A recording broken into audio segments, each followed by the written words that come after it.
Drew Hart, how have you been? How's the move back across the country? I am now officially back in Colorado. Yeah. Yeah, it's great. It's good to be back, right? Just at the peak of the heat here in Colorado, but it's not bad because we just go up in the mountains and cool down. Yeah, but at least you missed that whole like weird, it's May 15th and it's snowing thing like you guys have out there. You guys have weird weather out there. Yeah, the weather this year was really weird. No spare the audience, but like, yeah, lots of snow, lots of spring thunderstorms, which is very typical for the area. Exactly. Yeah. It's like the rest of the country is like Memorial Day weekend. We're flipping burgers, and Colorado is like, what the hell? It's 23 degrees and blizzard. So Yeah, but then snowy like the next day. I mean, sorry, sunny the next day. yeah, exactly. Well, I think the more exciting thing for the audience is the guests that are coming on soon. We have Ari and Chelsea Cohen, the founders of SoStocked, which is a great tool, and I really recommend you guys checking out this tool. I think by the end of the call, everyone who listens is minimally going to go look at their free tool section on the website that we're going to share in the description. And these guys are also just veteran seven-figure sellers that just pretty much know everything about Amazon. Yeah, I'm excited about it too, and you definitely check out the tool for anybody who's listening, because Ari and Chelsea know their shit about inventory, and when you start thinking about some of the pressures that are happening competitively, this is like one of those areas that you need to be focused on. So check that out, but more importantly, listen to the podcast and hear it from them. All right. Well, without further ado, I'm excited to introduce Ari and Chelsea Cohen. What do you guys want to talk about? Like, what's the scope of what we want to kind of cover? We want to cover SoStocked, the acquisition, and Carbon 6. Do we want to talk about? We'll talk about your background and history, how you got here. Yeah, I think that the concept of that this is an industry that is full of possibilities. Like when we started out, we had this feeling that it wasn't gonna be the end for us to have an Amazon business. It was going to be the beginning, and it was going to lead to many other things. So I think that for us has been kind of the journey, is finding those other things and finding our passion and being entrepreneur, helping entrepreneurs, and the impact that we could make helping entrepreneurs was bigger than just helping ourselves. Yeah, but like, what you're describing there, though, I think it's interesting because I've got a similar kind of approach around like what we're doing on the agency side. We start out with like maybe some core competencies, like I'm good at this, I'm good at that. And then as you kind of like go down that journey and things start unfolding, you start uncovering more opportunities and things where like there's holes and gaps. Is that what you're kind of describing? Yeah, exactly. That's why SoStocked came about, was there was nothing else that was handling that side of things, and there's really still not a lot of people who are getting very granular on the logistics side, which is a huge gaping hole for a lot of people in their businesses. Yeah So what about like, go ahead, Ian. And I'm happy to just keep rolling. This is good. It's funny that you mentioned that, because I just had my own realization that when I started as a seller after doing the ASM, which is a lot of us who did the ASM, I never thought I would be a service provider. I never thought I would have multiple businesses, SaaS included. I was trying to sell my back braces on Amazon. Right. Yeah. So door number 2, door number 3 is impossible to predict. Exactly. That's for us, I would say that's the inspirational sort of takeaway for your audience is like Amazon. We love selling on Amazon. We still sell on Amazon. It's not our primary focus anymore. That was kind of the gateway, if you will, out of corporate into entrepreneurship. It wasn't like our long-term vision to sell widgets on Amazon or to build a massive brand. I mean, we did do well, and then we kind of knew like this is going to lead to something good. This is going to lead to freedom, and freedom can be unpackaged in many different ways. So it was kind of like, turning lemons into lemonade. I mean, we can get into the specifics if you want to more specifically. Yeah, I want to start with your origin story. Who were you before you were who you are now, and what did you guys do before Amazon? Yeah. Do you want to start? Yeah, I mean, it was kind of, I wouldn't say a mixed bag, but I started out in film production. I went to film school, and I thought, I wanted to be a director. Actually, I started out writing, and I still write. I have my copywriting agency still. But so it started out there and then turned into, I realized I didn't want to direct, because everyone wants to be a director. I found I didn't want to direct. I actually wanted to produce. And so that's kind of that is what I guess led to be running companies and things like that. And, I was in finance after that, and that had a lot to do with numbers and spreadsheets. And so these are have been the building blocks to what then came later, which is SoStocked. Yeah. And where did Amazon jump into that? Did you do the course and, someone just went do it and you said, okay. Yeah. Back in, well, I'll just go even a little bit further. So we actually met, the two of us met in one of these multi-level networking groups. It's a business in the financial services space. And we were both trying to get ahead financially and make extra money. And we met at one of these business meetup networking meetings, and we were friends, and then we fell in love and all that. And we weren't making enough money at that job, at that business model. So we wound up getting corporate jobs. So she was in finance and I was actually a business consultant for automotive repair shops, totally different background. No experience selling online, had no interest in Amazon, never even purchased anything on Amazon myself. She did a little bit. In 2014, some friends of ours were selling on Amazon and making good money. And they're like, hey, you guys should check out this thing called Amazing Selling Machine, ASM. And we had just signed up for another multi-level marketing company, and we had dumped some money into that, and we weren't really excited about it, but it was we were so desperate to get out of corporate. This is now, several years later after we got married. And then our friends are telling us I'm making 50, 60,000 a month on Amazon selling, I'm not going to say what the product was, but selling some kind of cosmetic product. And we're like, holy crap, that's awesome. And so we're like, we should go try that out. And so long story short, we kind of ditched the MLM model, and we kind of got into selling on Amazon that way.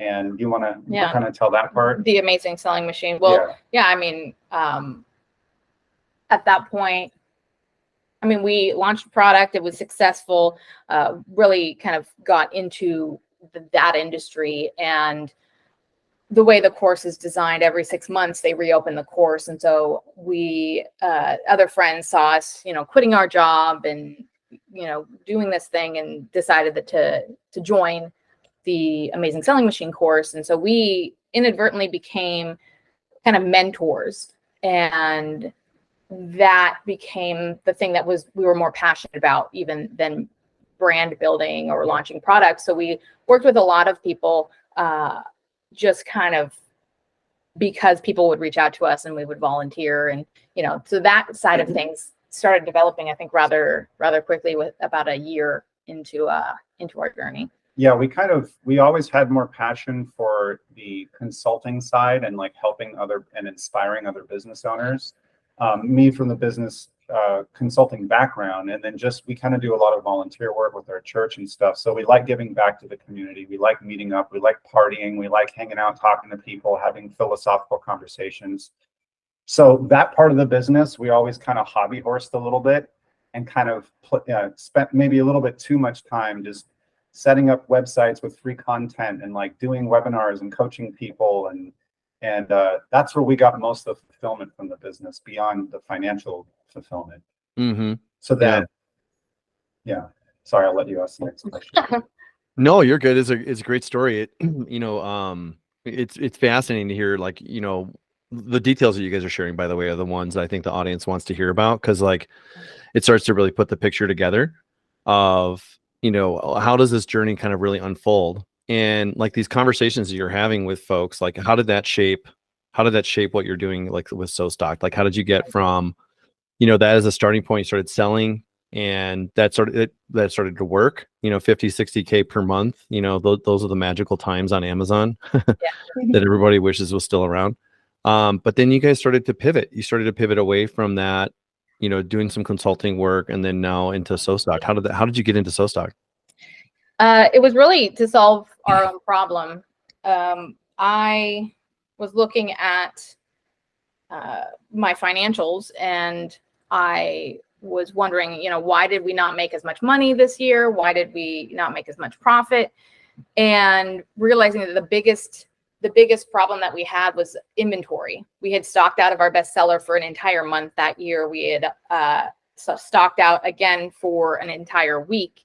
So that was a big hit that we took. And then we made an investment in some inventory for a product that ended up not doing as well. So we were sitting on a bunch of inventory that wasn't selling, that was accruing a lot of storage fees, and realized that that was a problem I had to solve. So started out like everyone, creating spreadsheets, downloading the reports, inputting them. It took a lot of my time. So at that point, I started looking for a software. There were a couple of softwares out there, and I tried them, but they didn't really make any sense. They weren't transparent. They were kind of a black box. You didn't know what the formulas were. And, some even boasted that they had the smartest people who created the formulas, and, maybe you were too dumb to really even, understand the formula. So that was a big problem for me. So I started asking people in my masterminds what they were using. And the answer kept coming back that people had tried everything. None of it worked right. They went back to spreadsheets. So that was kind of the light bulb moment, was there's a problem that's not being addressed. No one's been able to successfully get the industry to move over into a software. But if a spreadsheet can do it, a software should be able to do it better. So what are we missing here? What is the opportunity to create something that could really, help and change the industry? Yeah, that's cool. Yeah, I think that's why I started the agency, was I needed help and I didn't know where to go. And there was courses, but there wasn't like a hands-on, I will actually go in and do it for you, that was easy for me to access. Yeah. A lot of the agencies out there were like big agencies. They didn't want you unless you were selling at least 5 million a year. There's a lot of that out there. So I'm kind of like, where's the small guy going to get help? Where's the small guy going to actually get someone to go in and do like case management and write the copy and do these things? So I have the thing that you guys have. I just went left and you went slightly right. That's basically all. And it was interesting the way it kind of rolled out, because since we did have success selling on Amazon, we had built the 7-figure business. We had kind of transitioned to more coaching and consulting, and not more of it, but doing a lot of that too, the free content site. And we were building up a little bit of a following. I mean, we weren't like influencers. Like my copywriting agency took off around 2018, around the time we started talking about the inventory. Just prior to that, we had been on stage at Amazing Selling Machine at their SellerCon in Vegas. Both of us spoke. And so we were getting like following and building up kind of a little bit of a group. And a couple other groups we had affiliated for ASM too. So we had a lot of people that were kind of looking at us. And so we can tell you kind of the cool startup story of how SoStocked started, which is kind of a fun story. But the launching of SoStocked, we had a core group of the community. Like, we had worked really hard on building the community relationship. So it was easy for Chelsea to go out there and find people to become the beta testers, the early adopters. Yeah. I think that the most important thing is, understanding what you don't know and understanding what your strengths are, and then where you might need someone to come in and fill those gaps. And for us, it was, I didn't know how to build a software. People ask. That's a tough one. That's like the first step, right? Is, I want to build a software, but I have no idea. And I didn't want to just go and try to hire someone, because I didn't even know the first question to ask. I didn't know who was going to, BS me and who was going to be honest. Someone could quote me $100,000, and that could be right, could be not right. They could quote me and then they could string me along, and it could be just this endless, cycle of shelling out money. So I recognized that I needed to find someone. And it's a very easy thing to kind of say, let's just find someone to partner with. But that's exactly how it happened. I decided that I was going to build a software, and I was going to meet somebody who was going to help me do that. And then 2 weeks later, I met my business partner. And that's where I always tell people, mindset and decisions and certainty are everything. Like, that's been the special sauce for me in our business, has been I always knew that SoStocked was going to be great, you know, and that this was going to be, you know, something that we built and we sold, and something that really helped and changed the community. So that was the biggest successful action that I took, was, you know, knowing and understanding, even as we, you know, shelled out money to the developers. And it took from, we started April of 2018. We didn't launch till July of 2019. And oh yeah. and then it was 6 months of only working with 25 sellers to get the thing right. At the end of that year, we ripped out the forecasting algorithm and started back from scratch because we hadn't gotten it right. So, and even then I knew that this was going to work.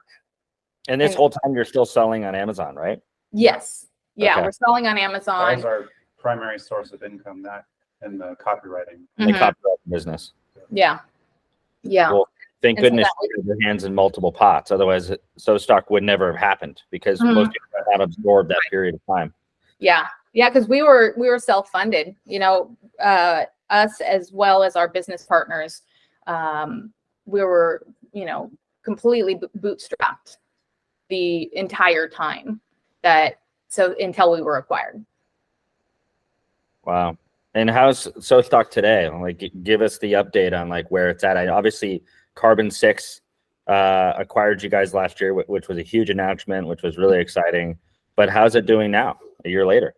Do you want to, I mean, Sure. I feel like I'm awesome. talking. So yeah, I mean, like since Carbon 6, it's been a really, really good transition and a breath of fresh air. SoStocked was doing well. We had that initial awesome boost due to the unfortunate, you know, pandemic and supply chain issues, and Amazon doing all of their weird stuff with the restock limits. A topic that nobody wanted to talk about in 2019 became all anyone wanted to talk about in 2020 and 2021. And so that, you know, the vacuum that I had kind of known had existed just became a gaping hole that everyone noticed. Massive. And there was no one who was talking about it. So it was very easy to, you know, get on podcasts, to have webinars, because people didn't really truly understand, you know, the ins and outs of inventory and all the changes, as I already mentioned, that were happening so quickly. We were just right on, you know, the pulse of all of that. And, you know, fortunate enough to be able to help with the education and training of the industry at that time. Yeah. So yeah, the core like foundation of SoStocked, it was always built on the forecasting, the Amazon forecasting, and that part's been solid and it's been great. We've have a good user base, very loyal customers. We get lots and lots of accolades about, you know, our amazing customer success, which I run, tech support. I'm sure it's great. But also, you know, just in terms of, it's become more of, I don't want to use the cliche household name, but it's almost ubiquitous now. When you go to these events, all of the other software companies that are doing anything with inventory, people will go through and say, "What are you guys doing?" They're like, "We're like SoStocked. We're like SoStocked," which is kind of cool. We're like Helium 10, but we do this, right? That's what people say. Yeah. So that's cool. And then I was just going to say one thing in terms of like working with Carbon 6. That part has been amazing because we were hitting a bit of a point where it's like there's only so much we can do with our small team. Sure. With the original developers that we were working with our small team, and then Carbon 6 kind of unbeknownst to us, they came in at the perfect time. Yeah, there's a saying that, you know, is very fitting. It's that those that got you to 1 million are not going to be those that get you to 10 million. And that became very apparent. You know, we kind of hit a ceiling where the ability to scale became difficult. And, you know, that was the break point for us. There was a lot we wanted to do, and we needed to be able to have the resources and, you know, more so than anything, the knowledge sets to do that. How do we scale into, you know, the next level? It takes a lot of server space. It takes a lot of, you know, redesigning the code, and it wasn't necessarily designed to handle as much data was coming through. And so there was a lot of of technical data that we got from carbon-6, but more than anything, and we weren't going to sell. We weren't trying to be acquired. We were actually raising funding, and we didn't want to raise funding through venture capital because we didn't want someone to come in and put their hands into SoStocked and try to guide us in such a way that was against where we needed to go. Yeah. So the matching up with carbon-6, and more specifically with the founders of carbon-6, including Justin Cobb, who is the CEO, was the real crux of the decision. The first, like I said, we were raising funds, and we were raising funds within the community. So we had people who had been with us since the beginning, who had helped us to shape the software, who had the patience and the vested interest in making SoStocked what it is today, giving us their ideas, sharing the spreadsheets. We worked with hundreds of sellers. I personally onboarded hundreds of sellers within the first year and a half myself. So all of these ideas were coming in, and we had built relationships where we had users who were standing by ready to write us checks, and we were fundraising. And then carbon-6 came in, and it fit so well. The first question I asked was, who are your advisors? That's the first thing I wanted to know, because I wanted to know who they were listening to, what was their stance on the community, and were they going to be in line with what we wanted to do and where we knew the success was going to be. And one of the first people that they said was Tim Jordan. And so I got on the phone with Tim Jordan, and I, asked him about, what can you tell me about carbon-6? And he said, I can't tell you that it's necessarily the right thing for you to do to sell your company, but I can tell you that they have done everything that they've said that they were going to do, and faster than I thought that they were going to do it. And over the next several months of us going through the process of making that decision to be acquired, that proved to be true for us as well. So that was a huge kind of feather in their cap. Yeah. What was it about non-carbon-6 conversations that were turnoffs to you, right? Because I think, yeah. It's great. We talked before this about carbon-6, and I agree with you. I think from my personal experience and interfacing with them versus some other software aggregators, that their culture seems great, right? They've got their head on straight. What was it about those other conversations, Chelsea, and that were turnoffs? Not really understanding the industry. Looking at some of the acquisitions that were being made, and they were kind of all over the place in terms of the markets. Didn't really have focus, but the biggest thing was asking that same question, who are your advisors, and being told, well, we're not really as interested in being involved in the community. And who are your Amazon, who are your Amazon experts? And being told, well, I worked for Amazon for 5 years. And so it was just kind of this disconnect between Amazon employees and Amazon sellers, which, as we know, are very, very different individuals or personalities. And so it was just not, just having people who are coming in with money and not really getting the community and not getting, what the industry is all about. Yeah, it's people, right? Yeah. Both of them had money, right? Both of them, had an interest in how you would integrate, but it really came down to the people. If you look back at we've all been around for a little while in the industry. The most successful softwares in the Amazon space, they built it on community, right? Mm-hmm. And they had an expertise as well. The software was good, the expertise was good, and the community, they would be at all the parties, they would be at all of the events, they would be on all the webinars, they were everywhere all the time, and their content was good, and they were open to meeting people. And some of these aggregators that want to be the experts, but they don't have any credibility in the industry. We know that, e-com is a little bit culty. Like people really like, maybe that's a strong word, but they're cliquey. If you're not part of that community, no one's going to pay attention to you. People can come in and they can throw money around, but if we have those community leaders that have already built the relationship and the trust in the community, that goes along. Well, not only that, but the founder factor. That's one thing that I think that is really valuable, is that the founders can, for the most part, a lot of the founders have come into Carbon 6 and are continuing to push the vision of their individual tools forward.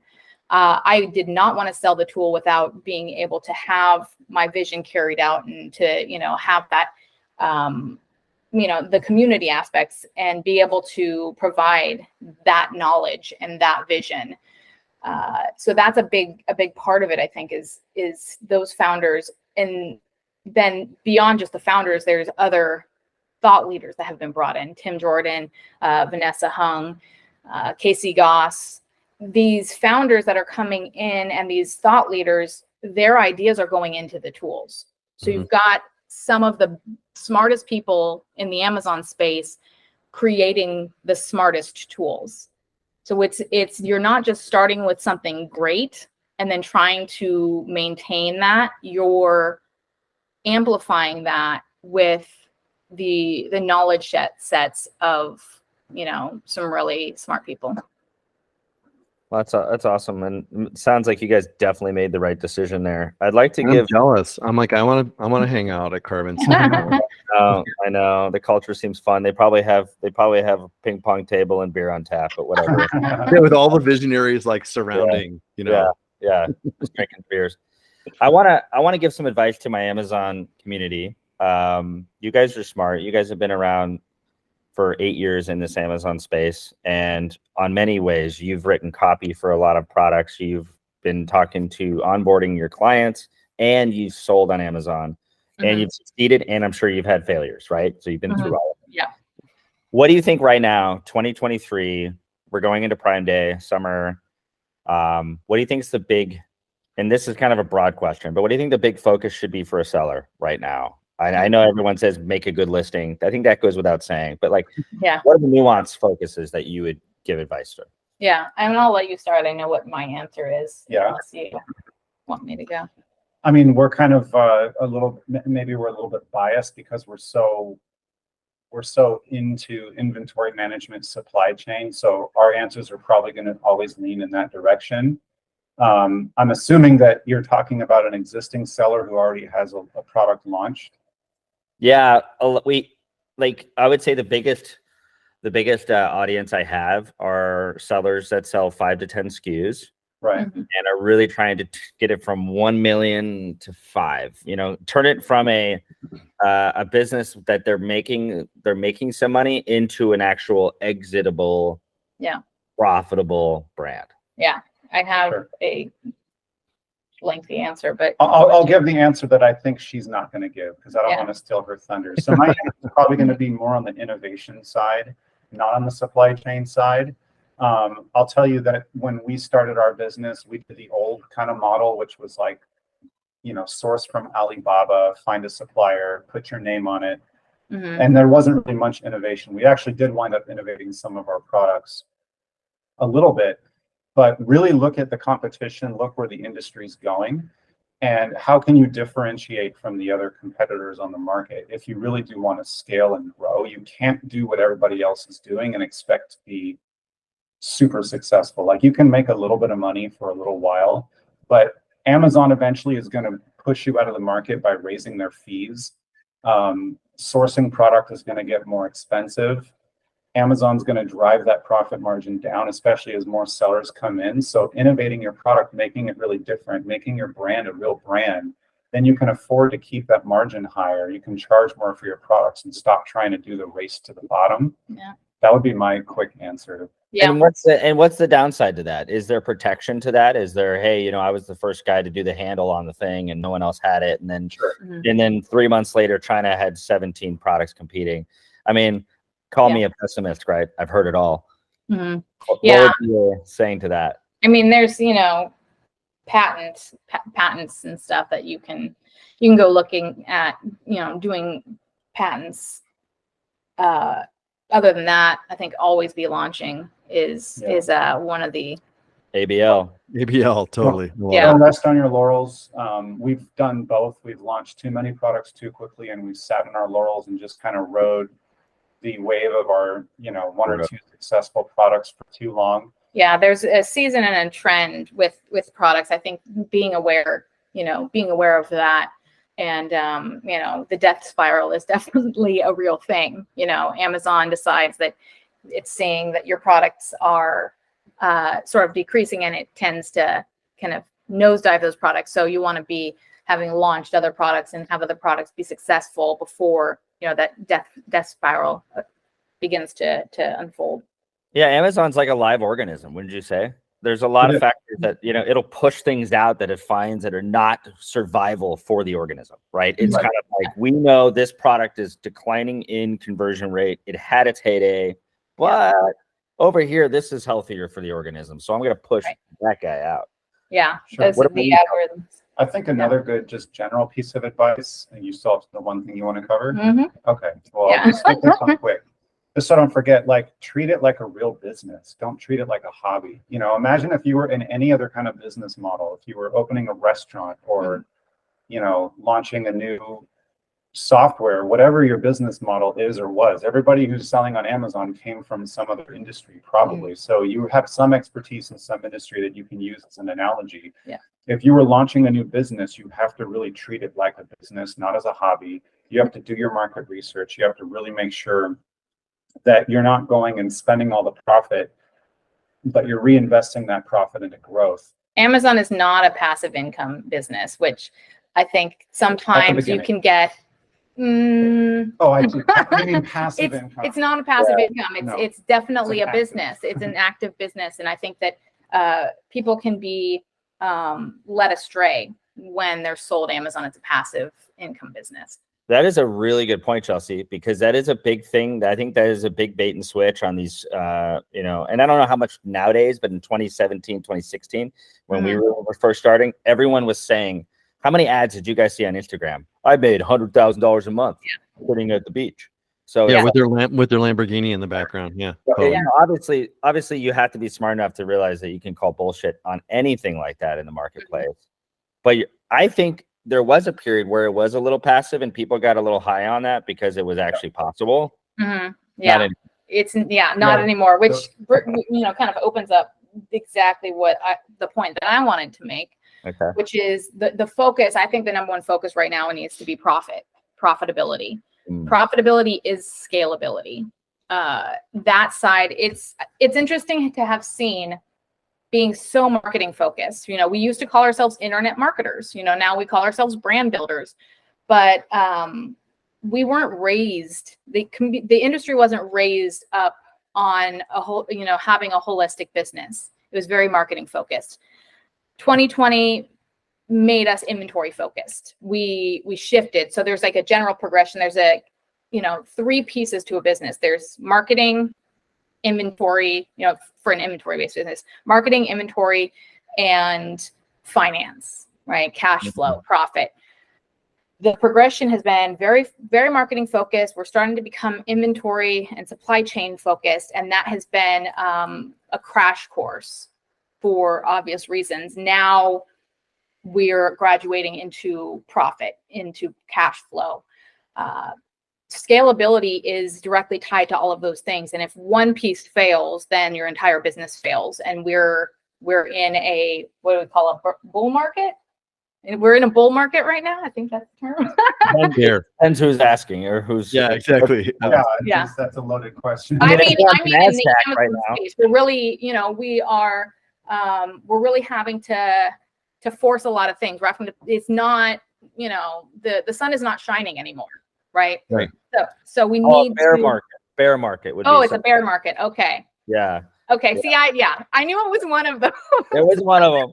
Bull is like, okay. Yeah. Yeah, right. I just shot wrong. So profit, and there's a lot of profit that is being lost in a lot of different places of the business.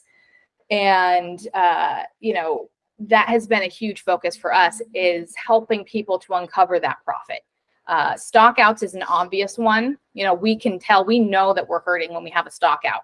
We know there's a lot of things that are attached to that, re-ranking and, losing revenue, all of these things, air shipments.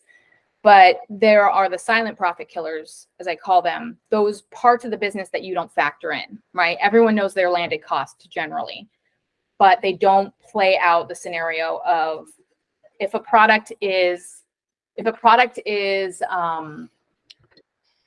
sitting too long, what are the storage costs? What are the products that you have sitting there? Maybe they're not your best sellers, so you don't really pay attention to them, and then they keep incurring fees, and that's eating at the profit that you're generating from your best sellers.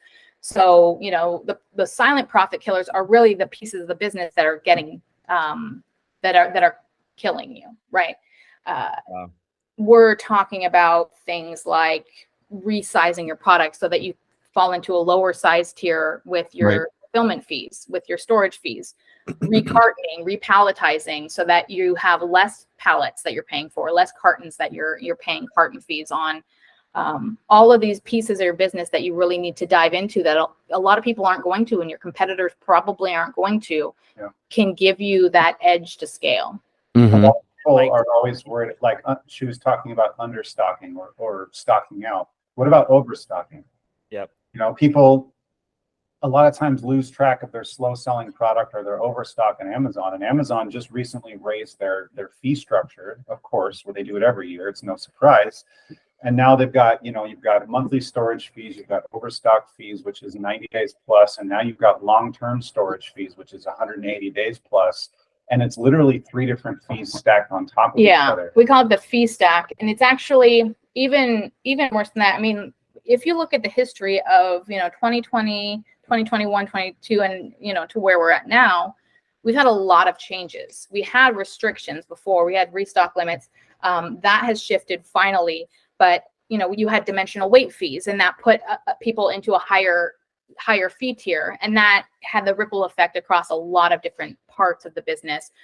Any fulfillment fees, removal fees, all of these things that all of a sudden you're paying a lot more. And then you have, like Ari talked about, the aged inventory fees. And then you have the capacity manager, which came about, which gave people a lot more space and a lot more prediction over the next 3 months, what their storage will be like. But now you have a bidding system. So you may have to pay for more storage if you want to get storage in, inventory in for Q4, for example. And if you, in the next month, have too much, you didn't sell as much as you thought you would, and then your capacity goes down, then you have overage fees. So there's just fee on top of fee on top of fee.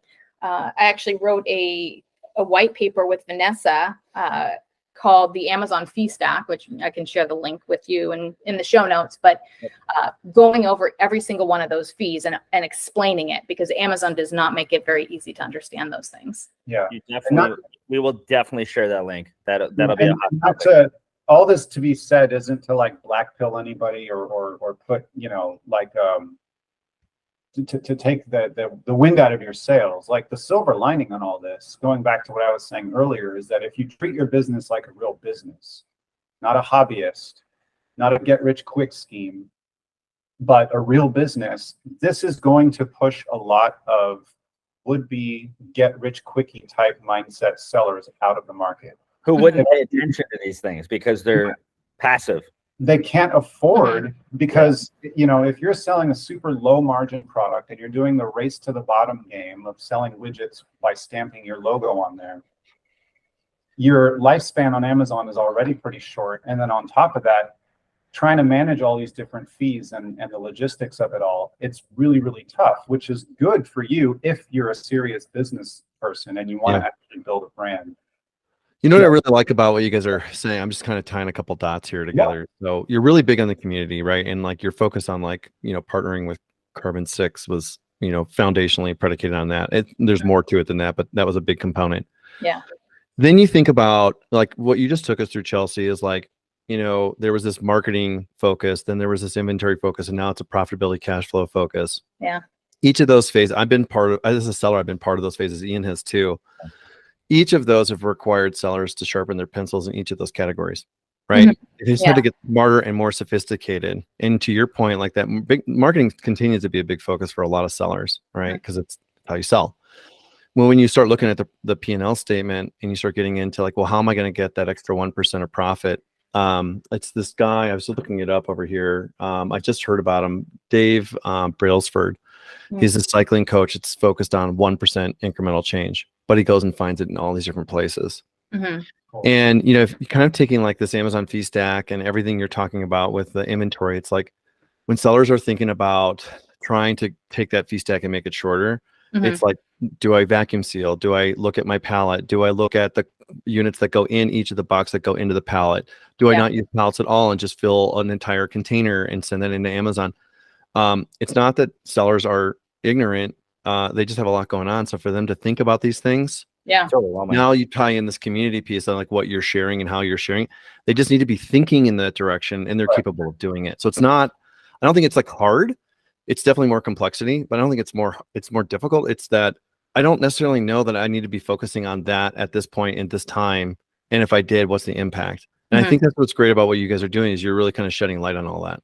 Yeah. And actually, you know, just this morning heard a story about that impact and just some perspective that was laid out in weights and dimensions and just getting your products sized right, you know. And sometimes it's even that Amazon has bumped you up into a different size tier, which means a different fee tier inaccurately, right? Maybe your box was squished slightly when they measured it. So you get them to remeasure it. And there are ways to do that. If you just put remeasure in the search bar of Seller Central, it'll pull up how to remeasure a product. But the impact, you know, and the perspective was being able to, you know, true story, recover $40,000 in remeasuring, and that it's all pure profit off the top. And you'd have to sell $200,000 in merchandise to get to that $40,000 that you recovered, you know, basically immediately from a remeasure. Yeah, but I mean, to your point, like even like the Cubiscan that takes place at Amazon, you know, how much do you really know about what's being measured there as a seller? You know, you think you see your product in a, you know, poly bag and it's like, okay, this is definitely going to be, you know, standard or below standard, right? And but then when they measure it, because it gets all flattened out and squished, the Cubiscan is actually measuring an extra inch or two. And because of that, you go up to the next tier, and you don't know. Taping the sides, like just having the sides taped up, you know, in your production line would be a solution for that. Vacuum sealing, we saw a lot of that, you know, when we personally ordered for Christmas, a lot more vacuum sealing was happening. So there's a lot of ways to get around that if you start, you know, looking at your products and thinking from that perspective. Yeah, love it. You might not even know it's a problem, like Chelsea was saying, because both in Seller Central and on the Amazon front end, if you type in the word dimensions or package, it'll show you what's been approved in the Seller Central listing.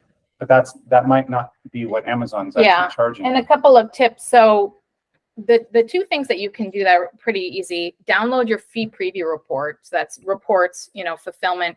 And then in the payment section, there's fee preview report, and it will tell you exactly what Amazon is billing you for. What are those dimensions that's billing you for? We have a free tool at SoStocked.com/tools, which you can use to see how to get into smaller size tiers. And we just recently launched that. The other thing that you can do beyond the fee preview report is I like to look at the FBA, just Amazon's FBA calculator. Put in your ASIN and see what they're actually charging you for. The other one is to put in your competitor's ASIN. Maybe you've got a competitor who's figured out a better way to pack the product. If you can look at your competitor's product and see, okay, this guy is selling the exact same thing, but he's paying less than I am in fees. Purchase that product and see how was he packing that, and see if you can redo your packaging. Yeah, we actually do that like as part of like our like competitor audit. Is we go show like what the specific dimensions are and then what tier they're in. That's and then if you see like clients are surprised sometimes. They're like, well, how are 5 of my competitors able to do that and I'm not? Yeah. How are they able to sell at $2 per item less than me? That's impossible. Right. Well, because you're spending $4 per unit on fulfillment fees that they're not spending, and they're still more profitable. And it can be one of the things that we see is pushing you into another weight tier by 0.01 pounds. Yeah, that should be remeasured, and that should be addressed immediately, because it's like someone put their finger on the scale, or like a fly landed on it while it was being processed or something like that. It's really kind of, and it's not uncommon to see that. Like I see that in every other report that I run, because we do bulk reporting. We run, we can run a full catalog. And every time you resend an inventory, excuse my ignorance, but do they measure it every single time inventory hits, or is it's kind of a random, a random thing. So you don't know which product they're going to, and when you resize it, one of the thoughts we've actually started having discussions about this, because you have to cycle through, because if you ask for a remeasure, they may pull some of the old inventory if you've gotten it resized. Right. So one of the discussions that we've been having is, what is the best way to redo this? And one of our thoughts around it that we haven't yet proved out is creating another SKU for the same ASIN, and then just seeing when the other SKU, goes out of inventory, and then asking at that point, because all of the inventory there is going to be the because you've identified it at the SKU level, so precisely which one's out of stock. Yeah, we think that will probably be the most successful. We've got to prove it out, obviously, but in theory, that's probably, because you can do it on you can also do it on an FNSKU level. Whether they do pull the right, FNSKU is a different story. The way I've done it in the past, because we use Cubis, this happens to us, right? We've got a small, thin product that really should be, I forgot the exact tier that it should be, but we should be one lower, and it's small and light. We should be one lower. But they keep bumping us up. And I know they just changed their stuff, but this is like last year. We had to get it Cubis scanned like 4 times, but we watched the inventory go down. And then when we're like, okay, we're sitting in new, we feel comfortable. Now's the time to do it. Yeah, exactly. So I got a question for you guys, just kind of talking about tips. What are your thoughts on launching a brand new ASIN, and launching it with a size tier down, right? And basically, reducing your fees, because Amazon, it's a new product, they don't know the size, and kind of like trying to do a launch at a lower tier fee base, and then let Amazon catch you with the Cubis scans. I mean, they will definitely catch you. They'll definitely catch you. It's, I don't know if I've never heard of them retroactively charging you, but that would be me neither. That's why I was just wondering what your experience. Me neither, right? As far as I know, the first time you send inventory in, they're going to measure it. If isn't it? That's how it works. That's a guarantee. I know that one. So I just don't know how often it's remeasured. If it's every shipment, or if it's on a clock every 6 months, a year, whatever. What I think a better idea, and I want to go on the record and say, don't game the system. You do whatever you want to do with your business, but we are TOS compliant. Yeah, exactly. Yeah, TOS compliant. But I think that starting out from the development side, when you're developing new product, use the size tiers, tool that we have put out. That's why we made it, in part, is you can go in, and when you're talking to your supplier, you can look at, okay, what is the size? And then once you plug in that data, it'll spit out, here's what you have to do to be in a lower size tier for size. Here's what you have to do. Maybe you could reduce weight, maybe you could reduce both. And it gives you those examples so that you can talk to your supplier and say, okay, well, we really are 0.05 pounds away from being in a lower size tier, which will save us, 16 cents. Or it also looks at dimensional weight, because that's a big gaping hole for some people. They haven't factored in dimensional weight after, it was introduced in 21. So a lot of people are like, with dimensional weight, it's cubic volume. So you can shave on any one side, or shave on a couple of different sides. Maybe it's shaving a 1/4 inch off of one side and a 1/4 inch off of another side. And that will get you into a lower tier because of dimensional weight. So that's, I think, starting point for developing a product is, are we really close to another size tier? All very, very helpful. And, not the sexiest subject in the world, but it's actually pretty exciting when you find $40,000 in your pocket. Exactly. I say it gets sexier when you put a bunch of zeros on the end, Couldn't agree more. I think this is a good spot to end off. And I smell a webinar actually coming up here. I'm going to reach out to you guys. I think we should do a live conversation and let people chime in on like, here's my situation. What do you recommend? I think that'd be very helpful. Oh, So, awesome. I'd love that. Yeah, we could stack some people into the audience as well, because we've got clients that we work with, so we could go reach out to them and, who have these kind of like packaging issues. Super great conversation though, you two. I really enjoyed this. I learned a lot. That question about launching was an interesting one. And I'm going to check out your tool because it's a conversation that we have with our clients, because we work with them on not just the pre-purchase, which is marketing. We help them on the post-purchase, the shopper experience. You can't ignore that either, right? Like when you're making your packaging concerns and you're going to be positioning yourself as high quality, don't just send them like a vacuum sealed pair of socks that cost $20. They're going to be like, what? But like on that note real quick, Chelsea got some kind of a, girly beauty product. I forget what it even is recently, but it came in this beautiful packaging that was about that big and that tall. And it had like the nice hard flip top and like the perfect molded cutouts for the product. And it was gorgeous. The product itself could have fit in a box, literally half the size, just as beautiful. But they had all this dead space in it. And we got to wondering why. And we started asking around. I think it was at the last convention, probably SellerCon.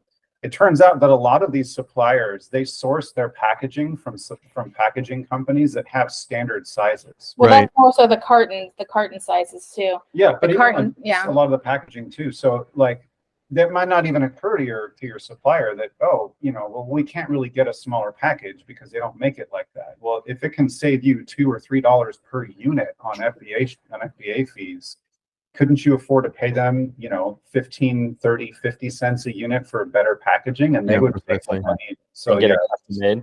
Yeah. You don't get that's a great example, guys. All right. Well, thank you so much, Chelsea and Ari from Austin, Texas. It was really a call we haven't had. So it's going to be a nice addition to our channel. No one's been talking about this stuff. And I'm glad you guys are fighting a good fight. Appreciate you guys. Love the podcast. It's good to see you again. You too. See you guys. Great meeting you guys. We'll see you around. All right, bye guys. Take care. Have a great day.